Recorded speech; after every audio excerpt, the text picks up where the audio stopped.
So guys, it has started. Just tell me if everything is okay.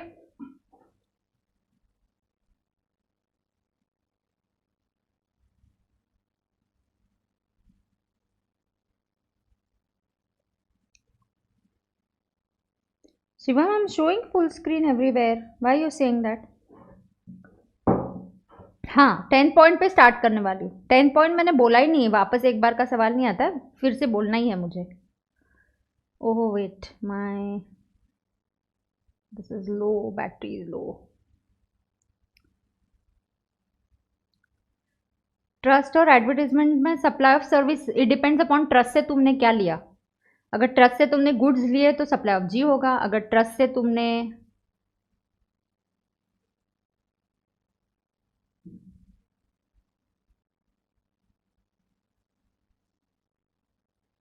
एक second ना, मुझे मेरा lecture दिख नहीं रहा है यूट्यूब पे. एक मिनट रुको.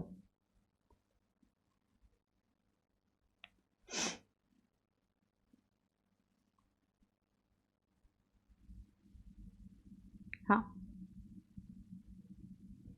Okay, now fine. हाँ तो now I was on 10 point. तो ये 10 पॉइंट करके I will move ahead. So let us be a little quick. Yes, very good evening, welcome back and let's get charged up for this fantastic session. Come on. So I am sure जिन बच्चों का भी FM का class भी खत्म हो जाएगा वो फटाफट से मुझे ज्वाइन कर लेंगे, right? Yes, a very very good evening and welcome back dear students. So let's get started now. Branch 1 और ब्रांच 2 है डीम्ड डिस्टिंक्ट पर्सन, राइट? इनका अगर they have a separate registration they will be treated as a distinct person, right? So all is perfect, great. So अगर इनका separate registration है इनको distinct person माना जाएगा. इन दोनों के बीच में ये गुड्स है ऊपर, ये ऐसे ट्रांसफर हो रहा है. जो कन्वेंस है वो जा रहा है. भाई कन्वेंस गुड्स जो है वो 4 लाख के और ये जो ट्रक जो है वो 10 लाख का है. सवाल ये है कि अननेसेसरली लोगों को टॉर्चर ना किया जाए और जीएसटी ऑफिसर ऐसा ना बोले. जीएसटी ऑफिसर ऐसा ना बोले कि क्या यार ये तो पूरा का पूरा इस पे क्या लगेगा, पूरा जीएसटी लगेगा. सो ऑफिसर बोल सकता है कि there will be GST on 14 lakh. Sorry, we do not want you to levy GST on 14 lakhs. The conveyance is moving between two. Yes, because consideration is missing. यहाँ पे ना तो गुड्स के लिए कुछ कंसिडरेशन जा रहा है, ये कंसिडरेशन मिसिंग है. This is between deemed distinct person. So that is why we are saying there is no conveyance is not treated as transfer. conveyance no supply. Conveyance का सप्लाई नहीं हो रहा है, यहाँ पे सिर्फ गुड्स का सप्लाई हो रहा है भाई. और गुड्स की वैल्यू है 4 lakh. Yes, you want to, I will increase the speed. हाँ इंक्रीज स्पीड ही थी पहले भी, अब भी इंक्रीज ही रखूंगी. Do not worry, come on. So goods का सप्लाई जो है, गुड्स का सप्लाई उस पर जीएसटी लगेगा. दैट इज 4 लाख पे जीएसटी लगेगा. Is that clear to everybody? तो 4 लाख पे जीएसटी लगेगा. तो ये जो कन्वेंस है, of course if the truck is moving for further sale, yes, अगर ये जो कन्वेंस है गाड़ियां मूव हो रही है एक जगह से दूसरी जगह बेचने के लिए, अगर ट्रक्स का या कन्वेंस का फर्दर सेल हो रहा है then it will be definitely treated as supply. So if there is a stock transfer happening between a manufacture of car and the showroom, उनका एक मैन्युफैक्चरिंग यूनिट है और एक शोरूम है, उन दोनों के बीच में ट्रांसफर हो रहा है. This transfer is for further supply of this conveyance. भाई इसको आगे बेचने के लिए कन्वेंस बेचने वाले हो, then this will be treated as supply. बिल्कुल सही. नाउ ऐसे ही इस कन्वेंस में कभी कभी टूल्स और रिग्स भी होते हैं. सो आप सर्विसिंग, रिपेयर मेंटेनेंस होता है नो, क्रेन्स होती है जहाँ पे टूल्स है, इक्विपमेंट्स है. तो आप जो ट्रक्स है, बड़ी बड़ी गाड़ियाँ है जो ब्रोक डाउन हो जाती है, ब्रेक डाउन होता है उनका ट्रैवल करते वक्त, और आप जाके सिर्फ रिपेयर करते हो, तो टूल्स और रिग्स भी एक जगह से दूसरी जगह जा रहे हैं, इक्विपमेंट जा रहे हैं. भाई टूल्स, रिग्स और इक्विपमेंट्स के लिए ये सप्लाई नहीं माना जाएगा. So there is no supply of conveyance. Similarly there is no supply of these rigs, tools. Sushmita, yes from Mysore, a very good evening to you. Rigs and tools and conveyance का supply नहीं होगा, सिर्फ और सिर्फ goods का ही supply माना जाएगा। हाँ, कन्वेयंस का सप्लाई कब होगा आपको नोट करना है तो आप नोट कर सकते हो, when it is for further supply. Yes, when it is for further supply then it will be treated as supply. Further supply of conveyance होगा तभी। Yes, so I have completed all points from chapter 1, chapter 2, so अपना supply का जो chapter है वो complete हो चुका है। Here I just want you to note down about importation of goods, importation लिखो। अगर गुड्स का इंपोर्टेशन होता है, यस, जस्ट एक दो छोटा chart and then I quickly go ahead. Importation of goods gets covered under custom, BCD plus CVD को अभी काट के क्या लगता है, IGST लगता है। हाँ, and importation of services this gets covered under here, इसमें स्पेसिफिकली कवर्ड है 7(1)B and you have schedule 1, right. So 7(1)B is importation of service for C for consideration, B हो या B ना हो, एंड शेड्यूल 1 में importation of service ही है। Schedule 1 में there is importation of service ही है। C इज मिसिंग, B होना चाहिए और रिलेटेड पर्सन से। I have already done this and others, अगर इंपोर्टेड सर्विसेज ही है वो 7(1)A में आ सकती है। 7(1)A में C भी होना चाहिए और B भी होना चाहिए। Yes, so you can quickly note this down importation के बारे में। This is about importation. Goods gets covered under BCD। अगर आपको लग रहा है आप स्क्रीनशॉट लेके पिक्चर ले सकते हो फटाफट तो you can take it, I have just no problem. So importation of goods gets covered under customs, it is BCD plus IGST। Importation, exportation under GST are called as interstate supply. They are termed as interstate supply. Services specifically cover होती है importation 7(1)B and ये special cases है जो मैंने red में mark करी है। बाकी तो अगर normal importation of service है जहाँ B भी है C भी है तो बढ़िया है, कोई प्रॉब्लम ही नहीं है, it will be treated as supply. Yes, come on guys, are you all back and with me? Come on, quick. Yes, importation हो गया। अभी एम्प्लॉयर का एक पार्ट ले लेते हैं और then I will go ahead, क्योंकि क्वेश्चंस आने के चांसेस होते हैं। रिलेटेड पर्सन की डेफिनेशन इंपॉर्टेंट होती है, brother, sister, parents, grandparents, related person जहाँ पे भी होता है ना, आपको याद रखना है वो फाइनेंशियली आप पे डिपेंडेंट है या नहीं।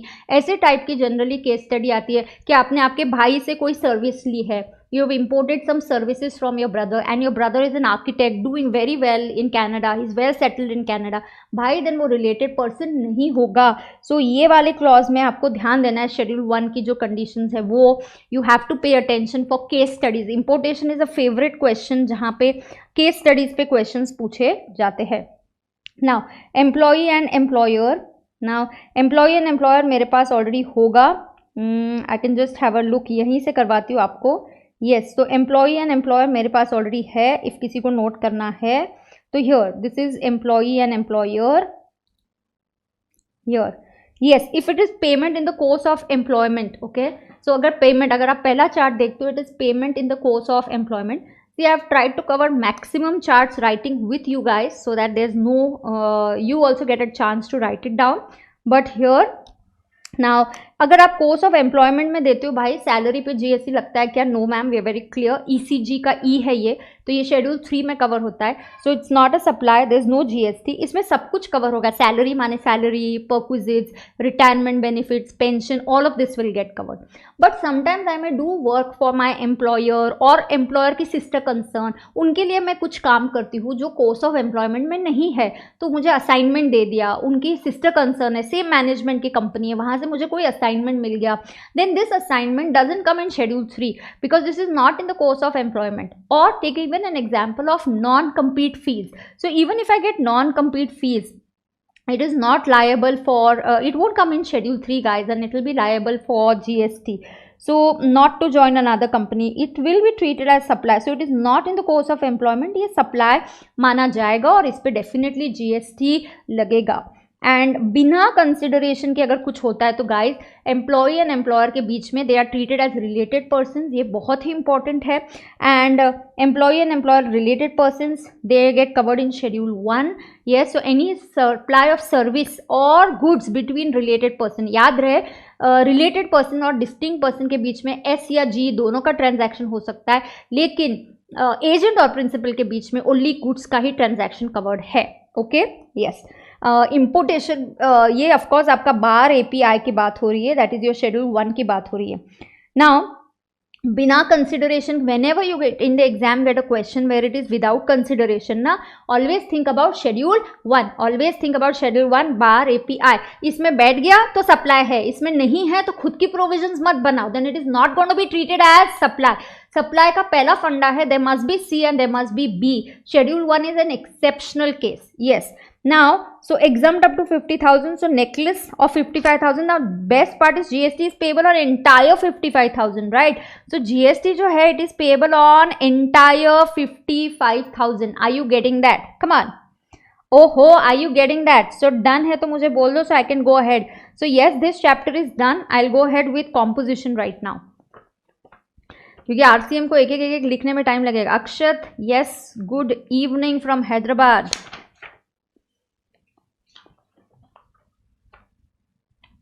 चलो बता दो ओके है क्या, डन है क्या, तो आई गो अहेड. हाँ, मैंने तो जो नोटिंग करवाया था आपके लिए वो तो डन है, टकाटक चकाचक है मेरे लिए. तो I will come to composition.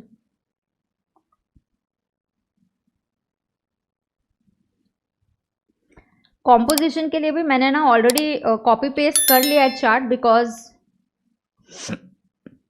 yes, then Akshat is saying ma'am agent and principal should have supply of C ना. yes, see कोई भी supplier then you should go to 71A. 71A पहला आता है. 71A says what? supply of G or S made or agreed to be made. yes, for consideration and in course of business. ये सब कुछ satisfy हुआ तो supply है. agent और principal के बीच में service का supply हुआ, consideration हुआ, in course of business हुआ, then it is going to be supply. by default 71A is तो there ना.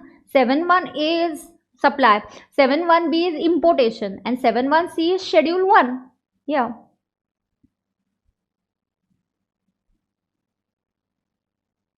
done है. yes, it will be available on YouTube यार. yes, it will be available on YouTube. take a picture quickly.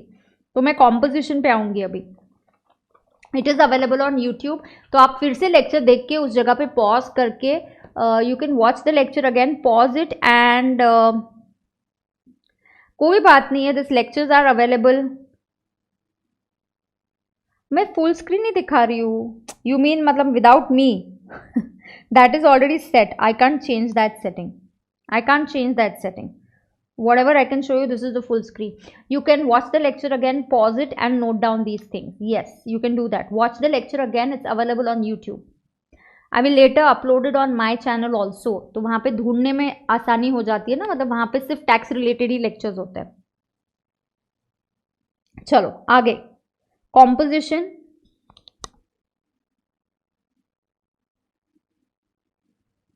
या composition, तो यहाँ पे मैंने लिखा के लिया है कॉम्पोजिशन. ऑलरेडी जो मैंने क्लास में किया था वही है.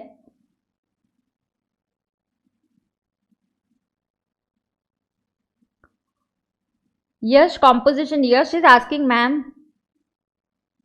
Yes, CMA Inter can also do it.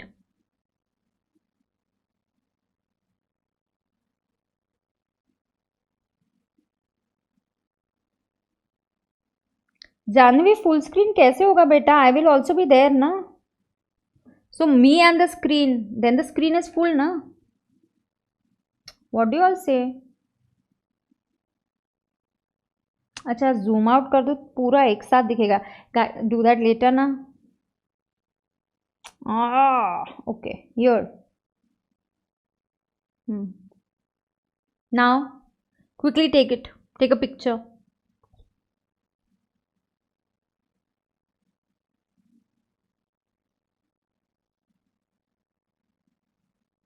Done. चलो डन ना picture. Come on. Yes, I am on composition now. Please pay attention. Composition under 10.1. Composition पहले से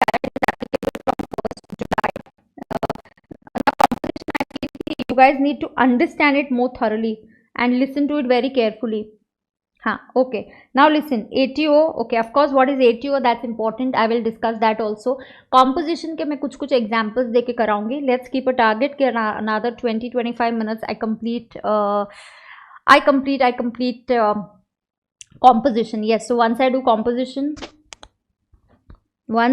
composition, then I'll be going ahead with RCM or I'll take something else, right? So एक आधा छोटा chapter करके फिर RCM या ऐसा कुछ कर दूंगी. Okay, now let us understand. Voice lag, why is it lagging? My speed test was quite good, yeah. My speed test is okay, it didn't show any problem. That's another thing. अब देखो okay है क्या? Lag हो रहा है? मैंने तो speed test किया भी, इट वाज स्पीड वाज टकाटक चकाचक. I don't know why.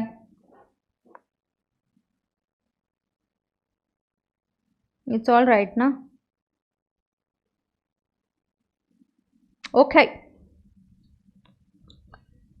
But होना नहीं चाहिए ना लैग बीच बीच में भी. ठीक है, चलो. How many chapters? Till whatever we can go ahead with.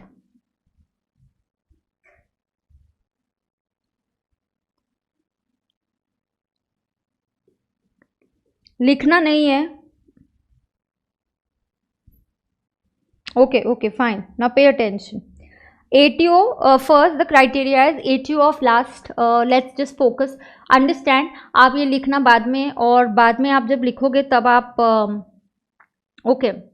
जब आप बाद में लिखोगे आप ये फिर से लेक्चर देख सकते हो, बट अभी आप अंडरस्टैंड करो. Come on, just revise with me. What is the ATO criteria? When can I opt for composition? So I want the answers from you all. तो लेट्स टेक एन एग्जांपल कि मोटा भाई है और हम किसके बारे में बात करें? वी आर डिस्कसिंग अबाउट मोटा भाई. मोटा भाई जो है वो डिस्कस कर रहे हैं कि भाई मुझे कॉम्पोजिशन लेना है, तो ज़रा मुझे बता दीजिए क्या क्या कर सकता हूँ, क्या क्या नहीं कर सकता हूँ. क्या कर सकते हो वो इतनू सा लिस्ट है, क्या क्या नहीं कर सकते वो इतनी बड़ी लिस्ट है. मोटा भाई क्या कर सकते हो ये छोटी वाली लिस्ट है, क्या नहीं कर सकते वो बहुत बड़ी वाली लिस्ट है कॉम्पोजिशन स्कीम में. चलो, तो कौन कॉम्पोजिशन में आ सकता है? चलो मुझे बताओ कौन कौन कॉम्पोजिशन में आ सकता है. Last year who is applicable from 1st April should I opt for composition or no? It depends obviously ma'am, it should logically depend upon my turnover of last year. Fine. तो मोटा भाई आपका अगर last year का turnover 1.5 crore तक है, up to 1.5 crore और 75 lakhs in special category states. Now guys, there are 11 special category states. Okay, yes, so yes ma'am, there are 11 special category states. लेकिन यहाँ पे there are only 8 special category states लिए जाएंगे. कितने? 8 special category states लिए जाएंगे. आप एक मैं आपको बताती हूँ, कॉम्पोजिशन वाला पार्ट आप टाइमिंग भी नोट कर लो टेंटेटिवली कहाँ पे है. तो जब आप कल ये लेक्चर देखोगे तो फिर से आप कॉम्पोजिशन वाले पार्ट पे आके स्पीड बढ़ा के ये पूरा पार्ट फिर से कर सकते हो. आप आपकी कंडीशंस लिखो और फिर आप करा सकते हो. बिल्कुल. नाउ ये 75 lakhs गाइज, यहाँ पे कौन सी स्पेशल कैटेगरी स्टेट्स है? There are only 8 states and let me tell you, I know there are 11 special category states, but यहाँ पे except आसाम, तो यहाँ पे आसाम नहीं आएगा, HP नहीं आएगा और JK नहीं आएगा. सो आसाम, HP और JK को छोड़ के, मतलब 11 में से ये 3 छोड़ के 8 स्पेशल कैटेगरी स्टेट्स के लिए क्राइटेरिया 75 lakhs है. तो मैम बचे हुए 3 स्पेशल कैटेगरीज के लिए क्या? उनके लिए 1.5 करोड़ का ही क्राइटेरिया है. So I must look at my ATO, aggregate turnover of the last year, to decide whether in the current year I must take composition. What are the benefits of composition? Why would a person want to go in for composition? So what do I tell Mota Bhai? Mota Bhai says, should I take composition? I say yes Mota Bhai, it's good if you are a small businessman and आपका छोटी दुकान है, आपका वहीं के वहीं cell हो रहा है, तो आप बिल्कुल कॉम्पोजिशन स्कीम के लिए ऑप्ट कर सकते हो. आपको पता है यहाँ पे टैक्स का रेट क्या हो जाएगा? कोई भी गुड्स हो, जैसे अभी कोई क्वेरी में गोल्ड की बात कर रहा है, यार कम ऑन, कोई भी गुड्स हो, the rate of, yes, for a trader the rate is, first of all understand कि 10(1) किन 3 लोगों के लिए अप्लाई करता है. 10(1) applies for a trader, 10(1) applies for a manufacturer and it applies for a restaurant business. 10(1) 1 जुलाई 2017 से आया, बाद में हमने 10(2)A इंट्रोड्यूस किया. तो आप जब भी याद रखना 10(1) एंड 10(2) इस कॉम्पोजिशन स्कीम फॉर गुड्स बोलेंगे. हाँ बट मैम इसमें रेस्टोरेंट भी है ना, मुझे पता है, अभी काट डालूंगी। हाँ बट फिर भी इसको कॉम्पोजिशन स्कीम फॉर गुड्स ही बोलते हैं, क्योंकि इसमें सिर्फ एक ही सर्विस आती है, तो मेजरली गुड्स ही होते हैं, एक ही सर्विस है, वो रेस्टोरेंट वाली सर्विस है। Look at the rates. So yes, of course you have to pay tax quarterly, you have to file returns just once in a year annually. Wow, it's absolutely great. And look at the rate, मुझे classification नहीं करना पड़ेगा। तो मोटा भाई जो trader है यार, वो कुछ गुड्स 5% वाले बेचते, कुछ 12, कुछ 18, no no no no, nothing like that, I will just have to go in for 1%। But trader में याद रहे, it is 1% of taxable turnover, that's the key point. लेकिन मैन्युफैक्चर के लिए it's not the taxable turnover, it is a total turnover in state. So no, if I opt for composition, what is the tax rate? So come on, trader के लिए I want you to repeat 1% taxable turnover in the state, and manufacturer के लिए 1% of total turnover in the state, restaurant के लिए 5% of turnover in the state.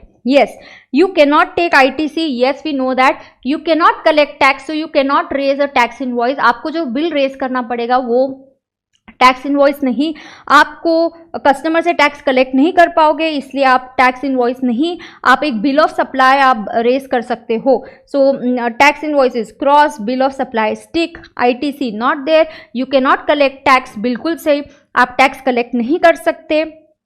आपने composition scheme opt किया, ये पहले से ही आपके बिल ऑफ सप्लाई पे बताना पड़ेगा, आपको आपके प्लेस ऑफ बिजनेस पे भी ये मेंशन करना पड़ेगा।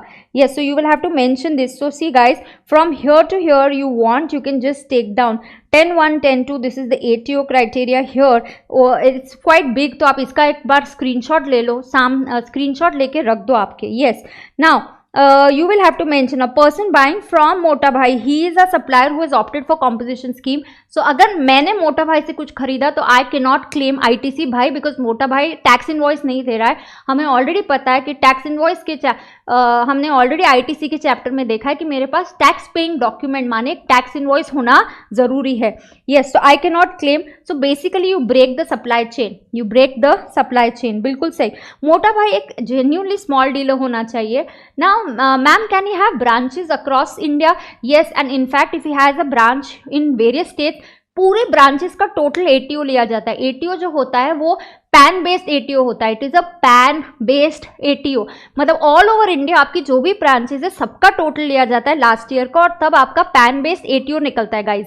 ये जो PAN based, ma'am can I have branches in different states? Yes you can, but can I have supply between these two branches? No, I am not allowed to do interstate supply of goods और services. Yes, तो I am not allowed to do interstate supply. यार मोटा भाई बोलेगा क्या क्या नहीं कर सकता, इतनी सारी रेस्ट्रिक्शंस है, मैं जेन्युइनली आपको बताती हूँ। You can not sell through e commerce operator, हाँ I can sell through my own website, you know मोटा भाई अमेजॉन वगैरह पे, फ्लिपकार्ट पे कुछ रजिस्टर करना है तो सॉरी, ऐसा कोई आपका चांस ख्वाब होगा तो प्लीज फिर आप कॉम्पोजिशन के लिए अप्लाई ना करें। So you can not sell through ECO, you can not do interstate supply during the year. हाँ लास्ट ईयर कर सकते हैं, हाँ इस साल आपको कॉम्पोजिशन में ऑप्ट करना है तो इस साल आप इंटरस्टेट सप्लाई ना कीजिए। So no selling through ECO, yes, but you can sell through your own website. You cannot supply services, guys. You can supply services only restaurant services, because 10(1), 10(2) is mainly for goods. It is for restaurant. You can't supply services. फिर लोग बोलने लगे यार किस type का scheme है, this is hopeless. Then government से नहीं okay, marginal services you can give. क्या मार्जिनल मतलब छोटी थोड़ी सी services. So you can provide marginal services, माने up to 10% of turnover or 5 lakhs, 10% of turnover of last year or 5 lakhs, whichever is higher. Yes, so I can provide marginal services that is up to 10% or in the state of 5 lakhs. उससे ज़्यादा अगर आपने service दे दी आप composition के बाहर आ जाओगे। yes, so you can provide marginal services. ये जो सर्विसेज है ये इसमें अगर आपने कुछ इंटरेस्ट वगैरह है ना, आपका लोन्स और एडवांसेस, और मोटा भाई के बहुत पैसे हैं, उसने लोन्स इंटरेस्ट पे चढ़ा दिए पैसे, लोगों को लोन करके दे दिया, this interest will not be counted. तो ये इंटरेस्ट का काम आप करते रहो, इससे कॉम्पोजिशन में आपको दिक्कत नहीं आएगी। That's okay, this interest will not be counted, you can do this service. Okay right. Composition scheme should be opted simultaneously for same PAN. So if Mota Bhai has branch 1 and branch 2, now this is case study type of questions you get on all these concepts. Branch 1 and branch 2, should I apply? ऐसे कर सकते हैं क्या branch 1 के लिए composition और branch 2 के लिए नहीं कर सकते हैं क्या? आपको क्या लगता है, can I do that? No, I cannot do that. He has to apply it uniformly. Yes, तो branch 1 पे composition लिया मतलब branch 2 पे भी लेना पड़ेगा। यस, ब्रांच 1 ब्रांच 2 दोनों पे लेना पड़ेगा, बिल्कुल सही। साइमल्टेनियसली ले लो, एक ब्रांच ने इको पे रजिस्टर कर दिया, ओहो हो, एक ब्रांच ने इको पे रजिस्टर कर दिया, उस दिन you will come out of composition scheme and branch 1 will also come out of composition scheme. एक जगह तुम इनएलिजिबल हो गए तो आप सब जगह पे इनएलिजिबल हो जाओगे, बिल्कुल सही। Now you can not supply goods on which non taxable, जिसपे जीएसटी इज नॉट लेवेबल, माने लिकर और 5 पेट्रोलियम प्रोडक्ट्स, ये 6 प्रोडक्ट्स है, आप ये सप्लाई करोगे तो आप composition scheme opt then you cannot opt for composition scheme. Yes, so if you are selling liquor and these 5 petroleum products, you cannot opt for composition scheme. You cannot be a manufacturer of notified goods, माने pan masala, tobacco products, ice cream, edible ice, yes, aerated waters, so cold drinks वगैरह, इनका आप अगर manufacturer हो, याद रहे manufacturer, that's the star over here. हाँ, but if I am not a manufacturer, I am a trader, is that okay? Yes, there is a restriction that you should not be manufacturer. Yes, there's a restriction that you should not be a manufacturer. Okay, yes. Rashika is asking, ma'am जो exam services है interest वाली, वो 10% में भी count नहीं करेंगे, वो कहीं पे भी काउंट नहीं करेंगे। सो अगर आप इंटरेस्ट वाली जो सर्विसेज है वो कहीं पे भी काउंट नहीं होती है, ना एटीओ में होती है, ना 10% में। अच्छा, ये सर्विस दी है आपने तो आपकी वो जो इंटरेस्ट वाली सर्विस है कहीं पे भी काउंट नहीं होती है। हाँ, यस, वेरी इंपॉर्टेंट। मोटा भाई सेज मैंने एडवोकेट से सर्विसेज ली, तो एडवोकेट से सर्विसेज ली तो इधर भी 1% देना पड़ेगा क्या? नहीं बाबा, मोटा भाई जब आप एडवोकेट से सर्विसेज लेते हो, this is RCM. RCM under 9394 should be paid at normal rates only. Composition rate applies only on your sale, not on your inward supplies. So on your inward supplies where you have to pay tax under RCM, you will have to pay tax at normal rates. So 9394 वाले taxes आपको normal rates पे देने पड़ेंगे। Yes, सो 9394 वाले taxes आपको normal rate पे देने पड़ेंगे। Composition rate is applicable only up to your turnover of 1.5 or 75 lakhs. Moment you cross that, above that you will have to start paying, you will go in normal tax paying scheme. आपको normal tax देना पड़ेगा। So एक बार अगर आपने 1.5 CR या 75 लाख का turnover cross कर दिया, उसके आगे आपको टैक्स नॉर्मल रेट से देना पड़ेगा। Yes, so that is about this composition scheme, right? So is that clear to everybody? क्या क्या आप कर सकते हो और क्या क्या आप नहीं कर सकते, राइट? तो आपको मैं बताती हूँ किस टाइप की केस स्टडी आती है। एक तो ये फेवरेट क्वेश्चन होता है इनका कि एटीओ देते हैं। So like they will tell you ATO जो है ब्रांच 1 का और ब्रांच 2 का, इधर है 80 lakhs और इधर है 80 lakhs. So should I check individually? No. The ATO that I have to check is 160 lakhs. Yes. तो ATO जो है it is 160 lakhs, मतलब it is crossing 1.5 lakhs. This is say of last year, right? So ये जो है मोटा भाई है, पैन बेस्ड है, B1 एंड B2। तो मैं कुछ कुछ आपको केस स्टडी जैसे क्वेश्चंस बताती हूँ जो एग्जाम में आ सकते हैं। तो मैंने composition scheme for goods cover किया है। अब मैं कुछ एग्जांपल्स कवर करती हूँ, फिर एटीओ का पॉइंट कवर करती हूँ, so that you can focus on exam में किस टाइप के क्वेश्चन या केस स्टडी आएंगे। 80 lakhs and 80 lakhs. Yes, ATO has crossed 160, no composition. Yes किसी को अगर ये एग्जाम्पल्स नोट करने तो आप नोट करते जा सकते हो। तो ये एग्जाम्पल है भाई कि आपके ब्रांच 1 और ब्रांच 2 का ऐसा टर्नओवर है, it's not crossing, it's crossing 1.5 lakhs, 1.5 crore, so you are not eligible. Yes, now in example 2 if I say branch 1 and branch 2 this is 50 and this is 60. Now what is my ATO? My ATO is 110 lakhs. Yes, can I opt for composition? Yes.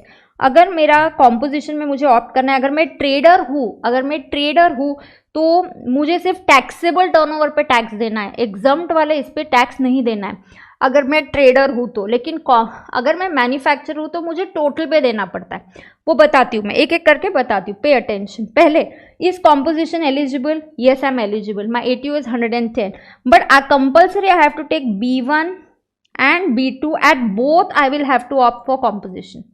And याद रहे B1 और B2 में कोई supply नहीं होना चाहिए, interstate outward supply is not allowed. But अगर मैंने कुछ परचेज किया दूसरे स्टेट से तो वो अलाउड है क्या? हाँ, वो अलाउड है। तो यहाँ पे कॉम्पोजिशन हो सकता है, हाँ, बोथ के लिए लेना पड़ता है। Composition has to be applied uniformly throughout. Yes, मैं एग्जाम्पल के थ्रू ही आपको करवा के दूंगी। एग्जाम्पल 3,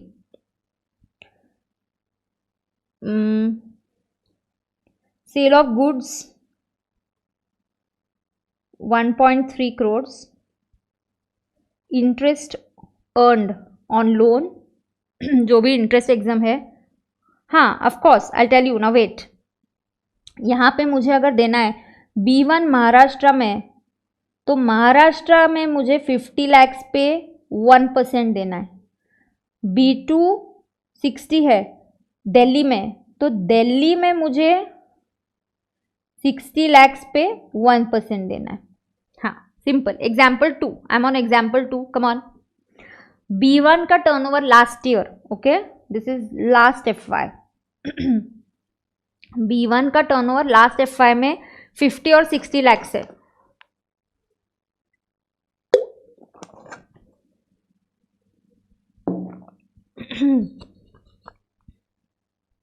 यश टिब्रेवाल, मेरा स्टूडेंट है क्या तू? When you ask ma'am repeat, there's a time lag. I've gone ahead. How do I guess or even imagine what do I have to repeat? You all have to be a little particular यार. क्या बोलते हो, कैसे लिखते हो queries? चलो लिख के हो गए क्या? मेरे साथ हो या नहीं? अयो, are you all with me? Yes or no? चलो example 2. B1 and B2 both composition has to be taken. I can't take at one place and not at another place. Okay. Yes, तो आकाश is also live streaming student. हो गया क्या? Class खत्म हो गई Swapnil sir की? FM class done. क्यों पचका हो गया? Yeah, current year में exam supplies is possible. Wait, let me cover first. Yes, चलो interest earned ये last year. एग्जाम्पल्स लिखते जाओ मेरे साथ, उतना स्पीड आप कर सकते हो. Examples for composition, that's the best way to understand composition. Sale of goods 1.3 crores, interest earned 80 lakhs, तो ATO will be 1.3 crores and therefore current FY composition possible. Eligible for composition. Why? Yes, to count the turnover, ATO में interest, ये जो exempt वाला interest है, interest earn, interest on loan and interest on FD वगैरह जो exempt है, ये हम काउंट नहीं करते. इसको अगर काउंट करते तो मेरा 1.5 करोड़ के ऊपर चले जाता, फिर मुझे कॉम्पोजिशन नहीं मिलता. Many people were suffering because of this. अरे I have my accumulated money, मेरा प्रॉफिट है, लोन पे दे दिया, तो इंटरेस्ट भाई कर दो ना यार, इतना फिर कोई भी नहीं तो कॉम्पोजिशन स्कीम में एलिजिबल नहीं होगा. हाँ एग्जाम्पल 3, आप ट्रैक रखते जाओ नंबर्स का. तो एग्जाम्पल 1, एग्जाम्पल 2, एग्जाम्पल 3. यस, तो यहाँ पे कंक्लूजन है interest is not counted. ATO for composition purpose will be taken as 1.3 crores and therefore you would be eligible for composition. हाँ सिर्फ कॉम्पोजिशन पर्पज के लिए ATO 1.3 crores होगा, तो आप करंट ईयर में कॉम्पोजिशन स्कीम के लिए ऑप्ट कर सकते हो. Is that okay? Example 4. Branch 1 50 lakhs, branch 2 40 lakhs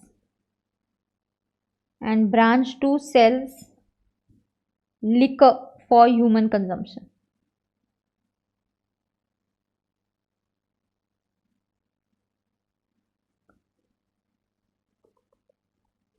चलो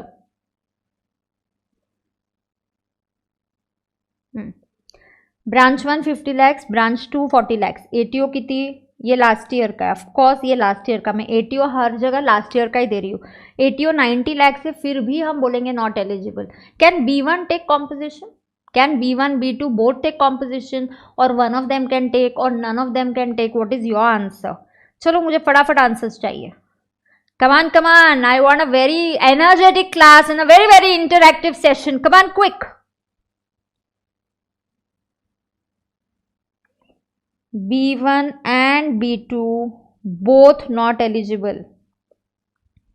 Reason, मैम ATO तो फिट हो रहा था, फिर भी आप नॉट एलिजिबल लिख रहे हो. Are you not allowed to sell goods that are not leviable under GST? Yes, you are selling goods that are not covered under GST, liquor और 5 पेट्रोलियम प्रोडक्ट्स बेचोगे तो जीए आपको कॉम्पोजिशन नहीं मिलेगा. बट मैम सिर्फ B2 कर रहा है ना ऐसे, आप B1 को तो दे दो यार. You have to apply composition scheme uniformly across PAN.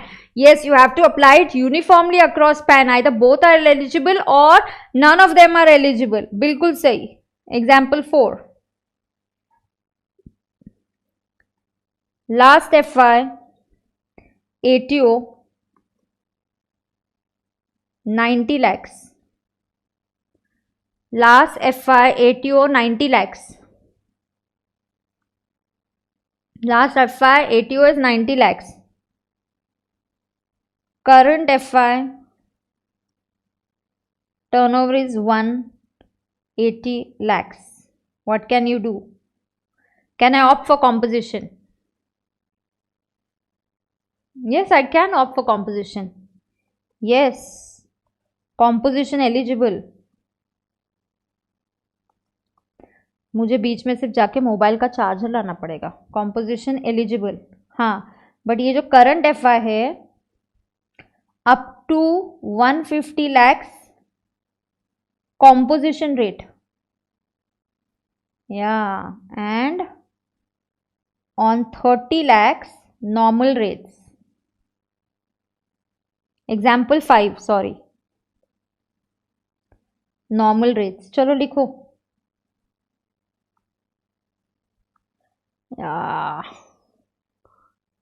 Yes, चलो. ए ईशा, 90 lakhs की बात नहीं हो रही है. लास्ट ईयर का ATO है वो, करंट ईयर की बात हो रही है. हाँ, तो up to 1.5 crores I can opt for composition. Once you cross the turnover, जो क्राइटेरिया है लास्ट ईयर 1.5 करोड़ के अंदर होना चाहिए. इस साल 1.5 करोड़ तक ही कॉम्पोजिशन का रेट अप्लाई होगा, उसके आगे नहीं होगा. Yes, normal rate, and then you can claim ITC also. And in fact, you can claim ITC also. Example 6.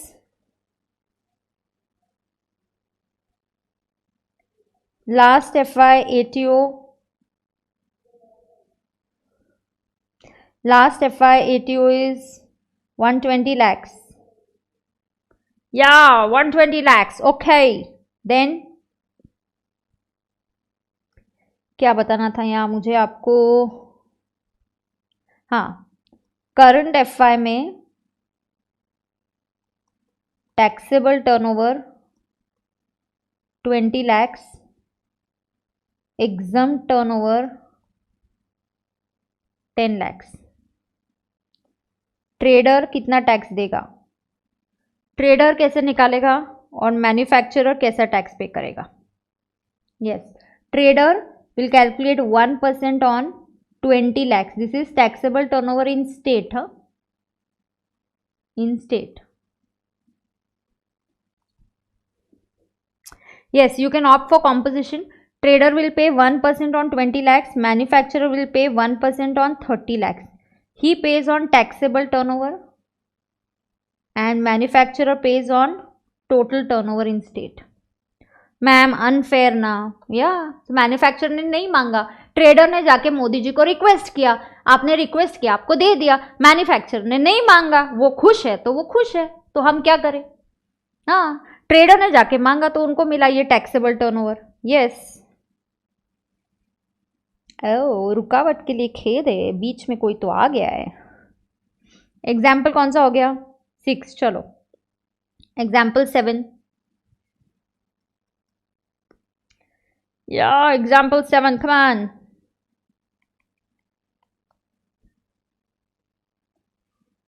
ATO last year में क्या क्या है. Taxable 50 lakhs, exempt 40 lakhs,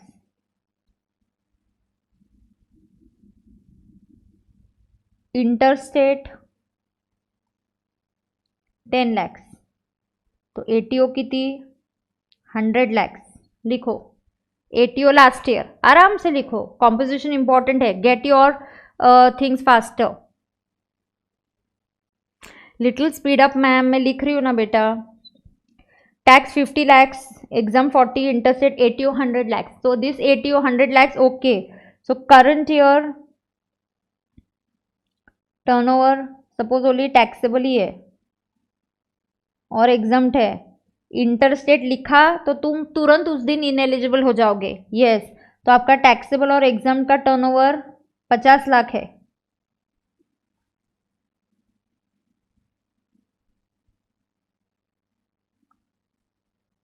okay,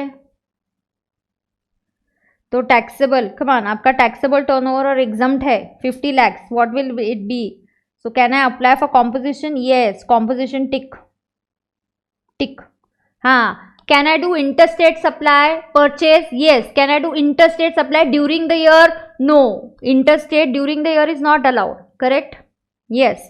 So composition eligible, यहाँ पे नोट करो, interstate purchase allowed, interstate sale not allowed. हाँ, purchase is allowed and interstate sale during the year is not allowed. Done? चलो, done done done. Example 7.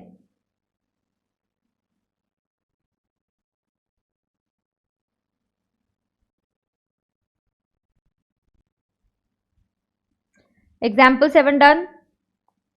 Example 8. Sales. He is already in composition scheme. You are already in composition scheme. Sales है 50 lakhs. Advocate services. Inward supply. RCM 10 lakhs. Liability निकालो. Let's say he is a trader. What if one branch is making nil rated supply? It is interstate supply. Nil rated हो तो भी नहीं चलेगा. It will be treated as interstate supply. Interstate supply not allowed. Come on. Liability. Tell me the liability. चलो जल्दी liability निकालो. Trader है, 1% निकालोगे. जीएसटी 1% ऑन 50 lakhs, 50 लाख का कितना आता है? Plus RCM tax. आरसीएम वाला टैक्स कितनी? 10 लाख पे 18%, 180. हाँ, आरसीएम वाले टैक्स पे नहीं लगता है. टोटल निकाल के बोल दो. That's your GST liability. Correct. Then you can also get a question on marginal service. आप ड्यूरिंग द ईयर जो सर्विस देते हो, लास्ट ईयर का स्टेट का जो टर्नओवर है उसका 10% या 5 lakh, whichever is higher, उतना ही देना है आपको सर्विस.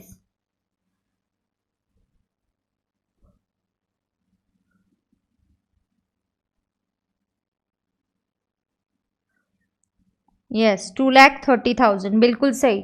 यस, मतलब आरसीएम वाला जो टैक्स है वो आपका नॉर्मल रेट पे निकलेगा 9394. थोड़ा एटीओ डिस्कस करती हूँ, फिर स्कीम फॉर सर्विसेज वाला है वो डिस्कस करूंगी. समझ में आ गया? टैक्सेबल, नॉट टैक्सेबल सब ले लिया मैंने आपका.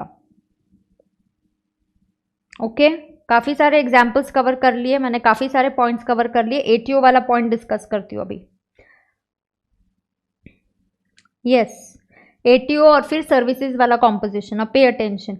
एटीओ की डेफिनेशन टैक्सेबल सप्लाईज है, exam supplies, exports and interstate.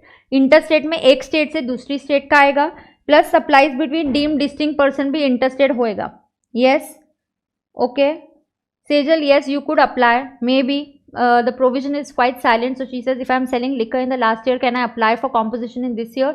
Yes, you can claim that now in the current year I'm not doing any liquor business. Give me composition. Yes, you can get composition. That's not a problem. Yes, that won't be a problem. Correct. Okay. Yes, ना export हो गया, interstate हो गया. हाँ, exam में 3 चीज़ें आती हैं. नील रेटेड आता है, wholly exempted and non taxable. Right. तो ये आपका एटीओ होता है, but this is ATO counted for last year. Yes, तो ATO is counted for last year. So yes, if I am selling liquor or petroleum products in last year, that's not a problem. I should not be selling them during the year. Also note, I should not be a manufacturer of, अगर मैं 10(1) 10(2) लेती हूँ तो I should not be a manufacturer. हाँ, I should not be a manufacturer of notified goods like पान मसाला, tobacco, ice cream, edible ice. इसका मेरे पास ये नहीं होना चाहिए. Okay, right. Now let us understand. So let us go ahead and understand. Yes, now what is happening further? Yes, अगर ATO, हाँ, ATO के here you should know it is PAN based. Pan based होता है, all over India लेते हैं। ATO count करते वक्त अगर ऐसा कोई इनवर्ड सप्लाई है जिसपे आप टैक्स पे कर रहे हो under RCM, that is not counted. GST tax है तो वो काउंट नहीं होगा। और अगर आपको इंटरेस्ट ऑन लोन्स और एडवांसेस मिल रहा है जो एग्जम्प्ट है, वो भी काउंट नहीं होगा। उसका भी एग्जाम्पल मैंने आपको दे दिया है। Now there was yes services के लिए एक स्कीम आया, ये 1 अप्रैल 2019 में आया, काफ़ी ऑलमोस्ट 2 ईयर्स के बाद आया। ये जो सर्विसेज वाला है, it is 10(2)(a), section 10(2)(a बोला माने composition scheme for services, 10(1), 10(2) is composition scheme for goods. Yes, now ATO last year does not exceed 50 lakhs, all states including, हाँ here is the star performer कि यहाँ पे जो है यहाँ पे जो है एटीओ जब आप काउंट कर, ये 10(2)(a वाली है, यहाँ पे क्राइटेरिया 50 लाख से, भले ही वो स्पेशल कैटेगरी हो या सारी नॉर्मल स्टेट्स हो, सब जगह स्पेशल कैटेगरी या normal states the turnover criteria is same and that is what, and that is 50 lakh. So services के लिए क्राइटेरिया 50 लाख है। तो लास्ट ईयर अगर मेरा सर्विसेज का ATO does not exceed 50 lakh, current year में I can opt for composition. Services के लिए कॉम्पोजिशन का रेट है 6%। यस, सो कॉम्पोजिशन का टोटल रेट है 6%, माने 3% CGST एंड 3% SGST। No ITC। Yes, last year you are not a manufacturer, और यहाँ पे वर्ड है सप्लायर, तो यहाँ पे अगर आप सप्लायर हो, मतलब ट्रेडर भी रहोगे तो नहीं चलेगा, 10(2)(a का ऐसा इन्फ्लुएंस हो सकता है। नाउ ऑफकोर्स करंट ईयर अगर आपका टर्नओवर 60 lakhs है तो I can again opt for composition up to 50 lakhs, 6% and no ITC। Above that 10 lakhs पे I will have to pay normal tax and I will have to claim, I can then claim ITC। yes, so rest all conditions are similar, I should not be supplying goods to eco।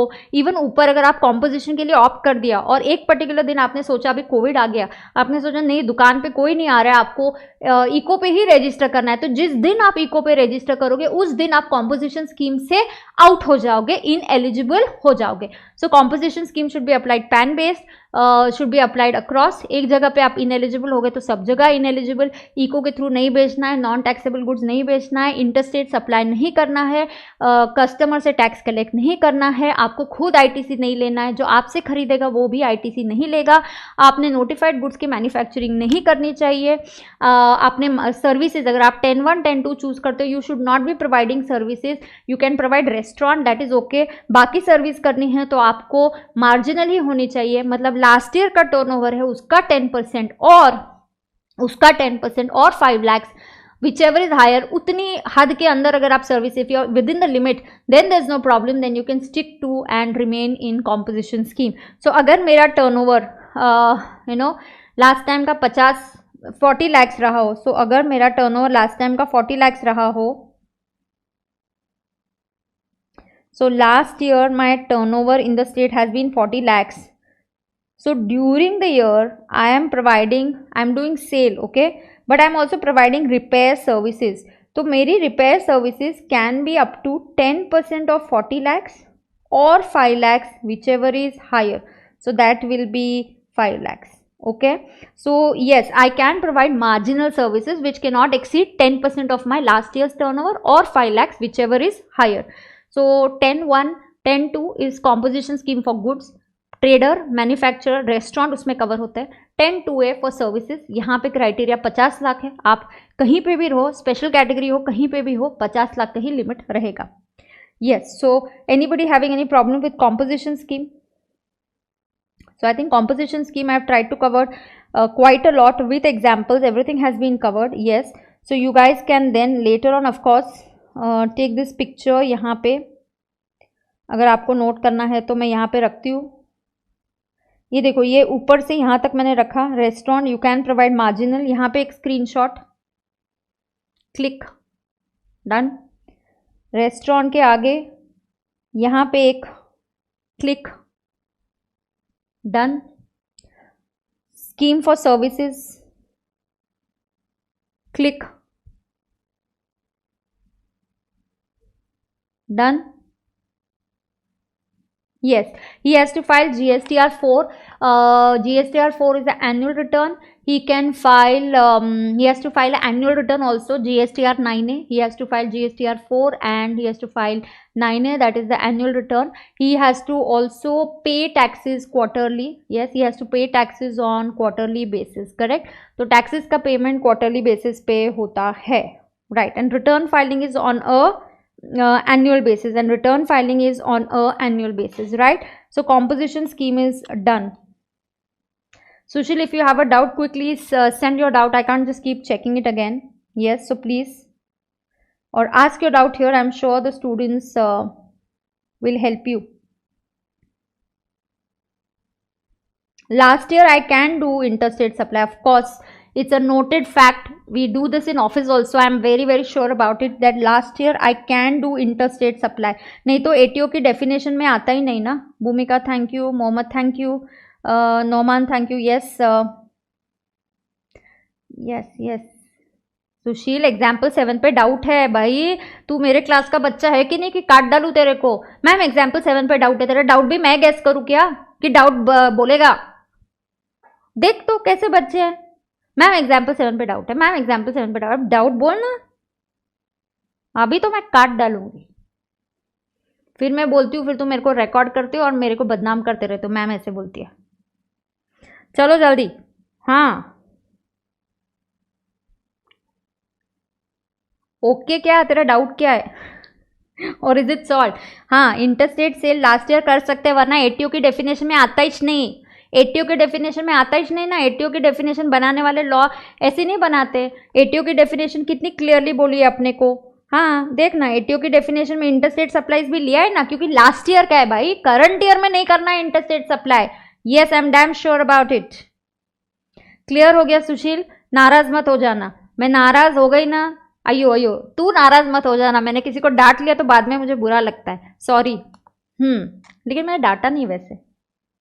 चलो ये composition done क्या? हाँ, एक छोटा chapter ले लूँ क्या payment का, और फिर आरसीएम ले लेंगे. पता नहीं कितना होने वाला है आज. पेमेंट का चैप्टर ले लेती हूँ, छोटू सा है वो एकदम, या वैल्यू ऑफ सप्लाई का ले लेती हूँ. I have no problem.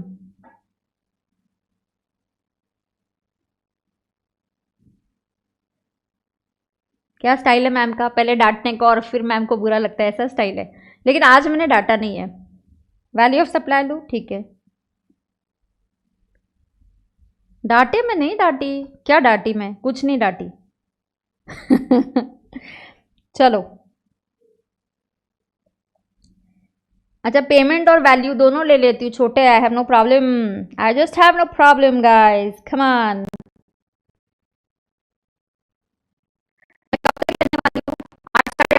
ना चलो. ये क्यों बीच बीच में तू पॉप क्यों हो रहा है?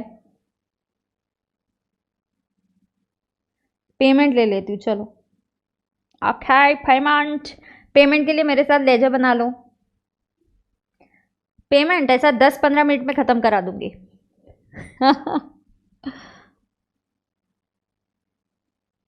अरे व्यूअर्स भी लेती हूँ ना. मेरा नाम दाते है इसलिए काटे है. ओ माय गॉड, अब मेरे नाम को लेके कुछ मत करना. चलो पेमेंट के चैप्टर में रुको. मैंने कुछ नोट किया होगा क्या शॉर्ट में? मतलब क्या होता है, सारे पॉइंट्स कवर हो जाते हैं ना, नथिंग इज लेफ्ट. कॉम्पोजिशन में सब कर दिया. हाँ कर दिया. पेमेंट के चैप्टर में, और ये मेरा होमवर्क करके रखा है मैंने. कॉन्सेप्ट मुझे पता है सारी, वो तो मैं कभी भी सिखा सकती हूँ, लेकिन छूटना नहीं चाहिए ना, और फटाफट हो जाना चाहिए. यस, चलो लेट्स गेट स्टार्टेड. नहीं रे, कामदार इज माय मेडन नेम, शादी के पहले का नाम. दाते इज माय मैरिज के बाद का नाम. ओके, इसके लिए Pooja Kamdar Date. And I was started teaching even before my marriage, so I was always known as Kamdar for many years. तो बच्चों का कंफ्यूजन ना हो इसलिए पूजा Kamdar Date. And girls normally do that, that's the way. ये क्यों आ रहा है बीच बीच में? चलो पेमेंट का चैप्टर करेंगे अभी. अरे व्यूअर्स भी कराती हूँ, व्यूअर्स भी करा रही हूँ. मैं तो सुबह से ऐसे लेक्चर के लिए कल लेने वाली थी, ऐसे तैयारी में बैठी थी मैं पूरा. ये देखो इतने ये मेरे सारे चैप्टर्स के मैंने चार्ट्स बना के रखे, क्या क्या पॉइंट्स है सब बना के रखा है।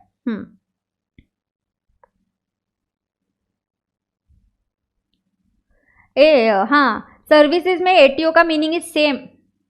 Sejal is asking ma'am services में एटीओ सिर्फ taxable? No, ATO means ATO, whatever is ATO ऊपर for 10(1), 10(2), same is the ATO for 10(2)A, same is the ATO for 10(2)A। Okay, चलो सेक्शन मेरे साथ। Section 7 supply, 8A composite supply, 8B mix supply, 9 I will do charging section, 10(1), 10(2) composition for goods, 10(2)A composition for services। आइयो yes, चलो ये नया ही है कुछ तो। लाइव स्ट्रीमिंग में तो ऐसा कुछ नहीं हो रहा था, अब भी जैसा हो गया है। कराऊंगी, वैल्यू ऑफ सप्लाई भी कराती हूँ, पेमेंट भी कराती हूँ। चलो let's keep a target, 8 o'clock तक दोनों हो जाएगा, नो वरीज। पेमेंट, हाँ पेमेंट पेमेंट पेमेंट, चलो 3 लेजर्स, 3 लेजर्स, यस। आपको पोर्टल पे 3 लेजर्स दिखते हैं। As soon as you register you get 3 ledgers. ये जो 3 लेजर्स होते हैं क्या होता है ना, अंडरस्टैंड। जैसे e cash ledger, e credit ledger, we know this ma'am, and e liability ledger, yes. So मैं फटाफट आपको क्या कराती हूँ, ई लेजर्स के डेबिट क्रेडिट साइड आपको समझ में आ गया, मतलब डन। तीनों लेजर्स समझाती हूँ, थोड़े से और कुछ मैंने एडिशनल पॉइंट्स है वो नोट कर लिया है।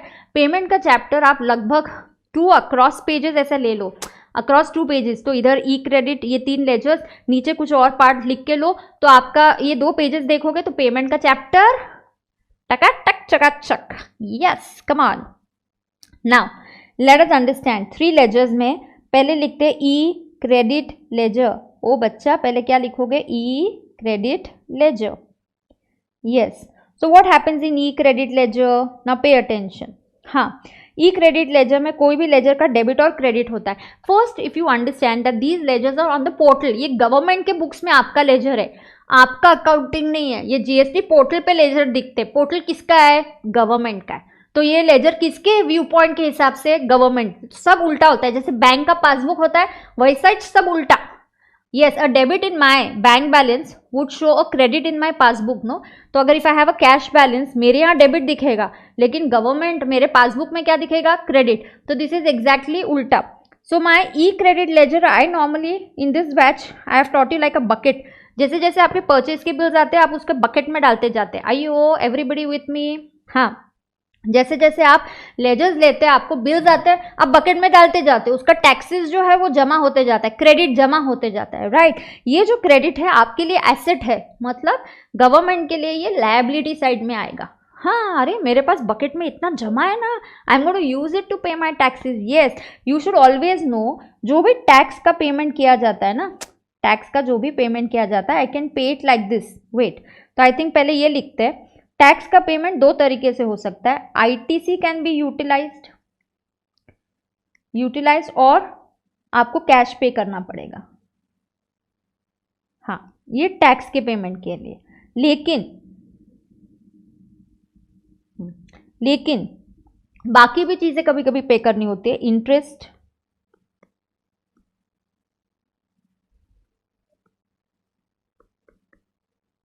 ओहो पेन का ये खत्म हो गया क्या?